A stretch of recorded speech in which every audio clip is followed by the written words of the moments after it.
Selamat datang kembali di channel Admin Y. Kali ini, channel ini akan menceritakan tentang Watchmen bagian pertama. Sebelum masuk ke dalam cerita, saya ucapkan terima kasih kepada Azila yang telah memberikan dukungan melalui Saweria. Malam menutupi New York dengan selimut gelap. Sementara hujan deras menghantam aspal dan lampu jalan memantulkan cahaya redup di atas trotoar yang basah. Di puncak sebuah gedung tinggi, tergeletak tubuh seorang pria berlumuran darah. Cipratannya menodai kaca jendela yang retak. Di dekatnya sebuah pin bergambar wajah tersenyum, smiley face, tercecer. Kini ternodai oleh setitik darah merah yang jatuh tepat di atasnya. Adegan pembuka yang brutal ini menandai kematian Edward Blake, the komedian, yang dilempar keluar dari jendela apartemennya dengan kekuatan mematikan. Dua detektif, Steve Fine dan Joe Borquin, datang menyelidiki. Salah satunya beranggapan ini hanya perampokan biasa yang berakhir tragis. Namun, rekannya meragukan.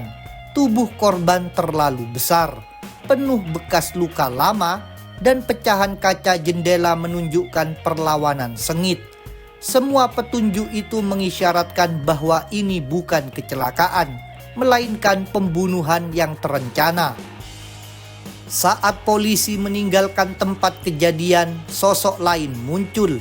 Seorang pria dengan mantel hujan dan topeng bercorak tinta hitam putih, Rorschach, mendekat dalam diam. Dia menempelkan tali dan memanjat menuju apartemen Blake melalui jendela yang telah pecah. Dari celah kaca itu, dia menyelinap masuk ke dalam ruangan yang remang, penuh bayangan. Dia mulai mengais petunjuk, membuka laci yang terkunci, memeriksa sudut-sudut tersembunyi, hingga menemukan lemari rahasia. Di dalamnya tersimpan kostum pahlawan, senjata-senjata tersembunyi, pisau, pistol, dan foto Blake bersama kelompok Minutemen. Apartemen itu dipenuhi bau alkohol, asap rokok, kain yang tak pernah dicuci, dan kenangan yang membusuk. Sebuah ruangan yang menyerupai biara kegelapan, tempat kejayaan para pahlawan masa lalu telah lama pudar. Di tempat lain, Hollis Mason, pahlawan bertopeng era lama yang dikenal sebagai Night Owl 1, duduk di rumahnya bersama Dan Dreiberg, penerus Night Owl. Mereka minum bir dan berbicara tentang masa lalu, tentang kemuliaan yang dulu mereka rasakan dan idealisme yang kini hilang. Hollis mengatakan bahwa Dan adalah Night Owl yang lebih baik daripada dirinya pada masanya. Dan Dan, dengan rasa nostalgia yang pahit, porak-poranda oleh usia, dan ketidakaktifan mengiyakan. Ketika jam mendekati tengah malam, Dan berpamitan dan pulang melewati jalan gelap dengan langkah berat. Setiap langkah seakan dipenuhi penyesalan. Saat Dan tiba di apartemennya, dia mendapati lampu dapur menyala, sesuatu yang seharusnya tidak terjadi. Dia melangkah masuk dan melihat Rorschach duduk di meja makan, menyantap kacang langsung dari kaleng tanpa melepas topengnya. Dengan gerakan tiba-tiba, Rorschach melemparkan pin bergambar wajah tersenyum yang berlumuran darah ke arah Dan, mengatakan bahwa pin itu milik The Comedian dan bahwa ada seseorang yang melempar Blake keluar jendela. Dan terkejut dan sempat bertanya-tanya apakah kematian itu berkaitan dengan pembunuhan politik, meski dia sendiri tidak yakin. Mereka berpindah ke ruang bawah tanah apartemen Dan, ruang tua yang penuh kotak dan perlengkapan Night Owl yang ditinggalkan, alat, kostum, dan laci berdebu. Di antara reruntuhan masa lalu itu, Dan dan Rorschach berbincang. Dan menyebut bahwa Blake pernah bekerja untuk pemerintah, melakukan operasi rahasia yang mengacaukan Amerika Selatan, dan bahwa kematiannya mungkin terkait politik. Rorschach dengan keyakinan kerasnya mengatakan bahwa lebih mungkin ada skenario di mana pahlawan bersekongkol lalu dibunuh, dan merasa sayu, membayangkan bahwa orang baik pun bisa disisihkan dalam bayang-bayang, bahwa topeng kadang lebih berat daripada jubah. Setelah pertemuan itu, Rosek keluar melalui lorong rahasia, dan Dan duduk sendiri di ruang bawah tanah. Dia menatap pin senyum berdarah dan kostum burung hantu yang tergantung samar di antara bayang-bayang. Kostum itu hampir tampak seperti jasad, simbol dari masa lalu yang mati tapi tak bisa dilupakan. Dan dipenuhi rasa kehilangan akan masa ketika mereka masih turun ke jalan, ketika identitas pahlawan memiliki makna selain citra. Malam terus berjalan. Rosek melangkah melalui jalanan New York yang penuh grafiti, poster politik, spanduk perang, dan pejalan kaki dengan wajah kosong. Dia merasa jijik pada korupsi, kemiskinan, kebusukan moral, dan orang-orang yang memilih diam.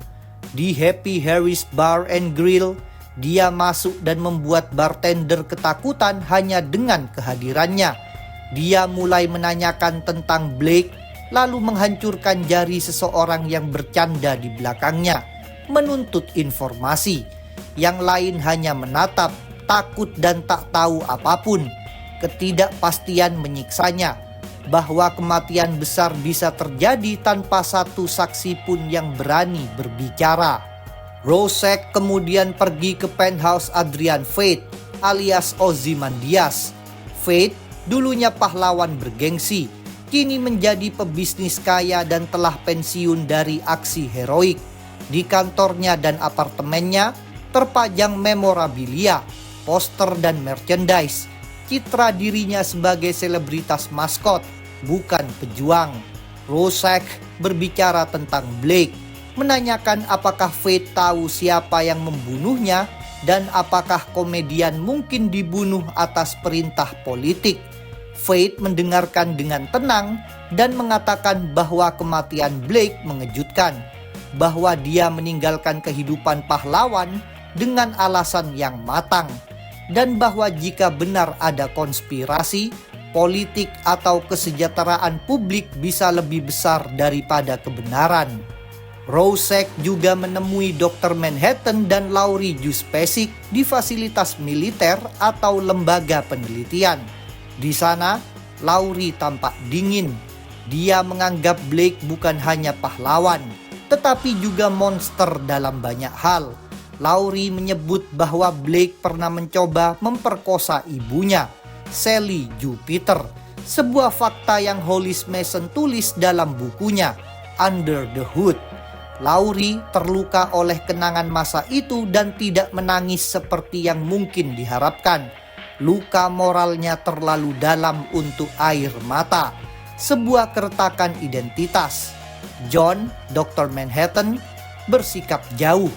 Dia memberitahu Rosek bahwa pemerintah sudah memberitahunya soal kematian Blake dan bahwa sebagai salah satu dari dua pahlawan aktif pemerintah, dia secara otomatis terlibat dalam agenda publik. Laurie menolak untuk menerima situasi itu, sementara keheningan John semakin menyakitinya. Setelah konfrontasi dengan Dr. Manhattan, Rosek diusir dari fasilitas tersebut. John mentransportasinya keluar ke lahan kosong pada malam hari. Laurie dan John saling menatap. Laurie lelah oleh keterasingannya. John tenggelam dalam jarak antara kekuatan super dan manusia biasa. Laurie kemudian memutuskan bahwa dia butuh waktu sendiri dan meninggalkan John malam itu. Malam merambat dan Laurie kemudian bertemu dengan Dan di sebuah restoran kecil. Mereka membicarakan masa lalu, mengenang topeng, mengenang api yang dulu mereka percayai. Namun percakapan itu tidak membawa kehangatan.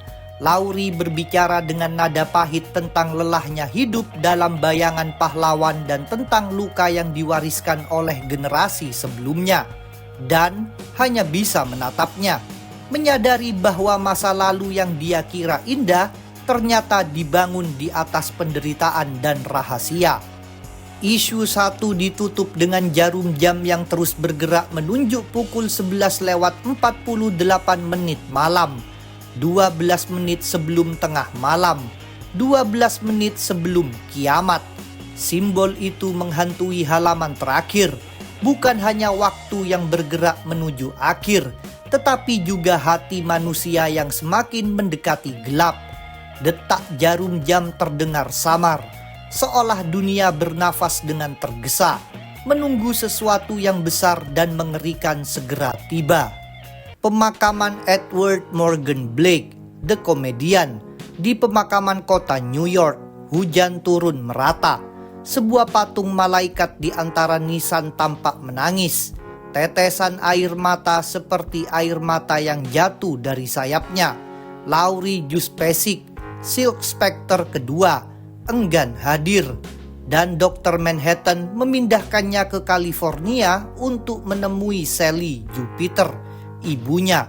Laurie datang bukan karena kasih sayang, tetapi karena kewajiban publik. Di rumah pensiunnya, Neptune Gardens, Sally menunjukkan belas kasih terhadap Blake, meskipun luka masa lalunya masih tertanam. Dia akhirnya mencapai lelucon itu, bisiknya dengan getir, menggambarkan bahwa seseorang yang hidup dalam canda akhirnya berakhir dalam diam kematian. Laurie dan ibunya berbincang di ruang santai. Lampu redup dan jendela kaca menyaring sinar sore. Sally menunjukkan barang lama, Tijuana Bible, komik porno kuno yang menggambarkan dirinya. Laurie merasa jijik, tetapi bagi Sally, benda itu adalah bagian dari citra masa lalu yang tidak bisa dihapus. Sally menolak anggapan bahwa Blake sepenuhnya buruk. Bagi dirinya, Blake adalah bagian masa lalu yang pahit, tetapi juga sosok yang pernah dia junjung. Laurie merasa bayangan kelam masa lalu tidak pantas disambut dengan nostalgia. Sally mengingat masa sesi foto resmi The Minutemen pada tahun 1940. Semua pahlawan berkostum berkumpul, termasuk Blake, Night Owl, Hooded Justice, dan lainnya. Percakapan mereka dipenuhi topik perang di Eropa, nasib negara, dan tanggung jawab moral. Sally merasa berada di pinggiran dan memilih tinggal serta berganti pakaian, melewatkan diskusi para pria bertopeng itu. Keputusan sederhana tetapi simbolis, menjadi bagian dari komunitas atau diam di balik bayangan. Kenangan itu berubah gelap. Edward Blake masuk ke kamar Sally saat dia berganti pakaian dan mencoba menyerang secara seksual. Sally melawan dan mencakar wajahnya. Blake yang tersinggung dan marah memperlakukannya melalui kekerasan. Hooded Justice muncul, sosok misterius dari masa itu, menghentikan Blake dan memukulnya dengan amukan sebelum memaksanya pergi. Kekuasaan pria atas perempuan dan kekerasan yang terlupakan sejarah publik muncul lagi dalam ingatan Sally. Kembali ke pemakaman, Adrian Veidt alias Ozymandias, Dan Dreiberg, Night Owl kedua, dan Dr. Manhattan hadir dengan sikap formal, diam, hormat, tepat. Mereka berdiri di antara pelayat dan kerumunan yang menonton, termasuk seseorang yang membawa papan bertuliskan "The End is Nigh", pengingat bahwa masyarakat selalu menunggu akhir. Veidt memperhatikan, Laurie berdiri muram dan terdiam, dan peti Blake ditutupi bendera dan dibawa perlahan. Muncul tema kehilangan dan kehadiran yang menggantung, teman dengan status abu-abu, kenangan yang menolak mati. Flashback berpindah ke April tahun 1966, pertemuan Crime Busters, generasi baru para pahlawan bertopeng yang mencoba sesuatu. Veidt mengusulkan organisasi yang lebih terkoordinasi, tetapi Blake mencemooh usulan itu dan menyebutnya omong kosong. Dia membakar papan presentasi Kapten Metropolis dan meninggalkan ruangan tanpa bicara. Dan Dreiberg menyaksikan tindakan Blake dengan rasa tidak puas. Melihat seseorang yang semestinya membawa visi justru menjadi pengganggu keyakinan moral bersama. Dr. Manhattan teringat perayaan Victory in Vietnam Night di Saigon setelah perang berakhir. Blake berdiri di sisinya dalam keramaian. Dengan nada sinis, Blake menyebut perang sebagai lelucon besar, bukan lelucon yang bagus, dan menunjukkan ketidakpeduliannya terhadap nasib manusia yang dia anggap pion. Seorang perempuan Vietnam yang hamil mendekatinya, meminta pertanggungjawaban. Blake melemparnya dan perempuan itu melukai wajahnya dengan pecahan botol. Blake menembaknya. John, meskipun bisa menghentikan peluru, memilih diam. Adegan ini memperlihatkan sejauh mana Blake mengabaikan kemanusiaan dan sejauh mana John menjadi pengamat pasif. Dan Dreiberg mengenang kerusuhan tahun 1977. Demonstrasi, gas air mata, dan kemarahan massa terhadap para vigilante. Blake dan Dan bertugas merespons kekacauan. Blake turun tangan langsung, menyemprot gas dan memukul orang yang dianggap mengganggu ketertiban, seperti patriot yang brutal. Dan menyaksikannya dengan keraguan, melihat kekerasan publik seolah sudah menjadi alat resmi dan menyadari mimpi Amerika yang mereka harapkan semakin pudar. Setelah kilas balik itu, Rorschach melanjutkan penyelidikannya. Dia menemui Edgar Jacobi, Moloch, mantan penjahat yang sekarat karena kanker. Moloch mengatakan bahwa seminggu sebelum kematiannya, Blake datang ke rumahnya dalam keadaan mabuk, berbicara tentang lelucon besar dan rencana yang melibatkan ilmuwan, penulis, seniman, bahkan Moloch sendiri. Blake menyebut nama Jenny Slater, Dr. Manhattan, dan orang-orang lain yang berada di sebuah pulau, tetapi dia tampak bingung dan tidak sepenuhnya memahami rencana itu, hanya menyebutnya lelucon. Moloch mengungkap bahwa obat-obatan untuk pengobatan kanker menjadi senjata tuduhan publik. Blake, dalam kesadaran yang mungkin dipengaruhi alkohol atau paranoia, merasa ada sesuatu yang salah.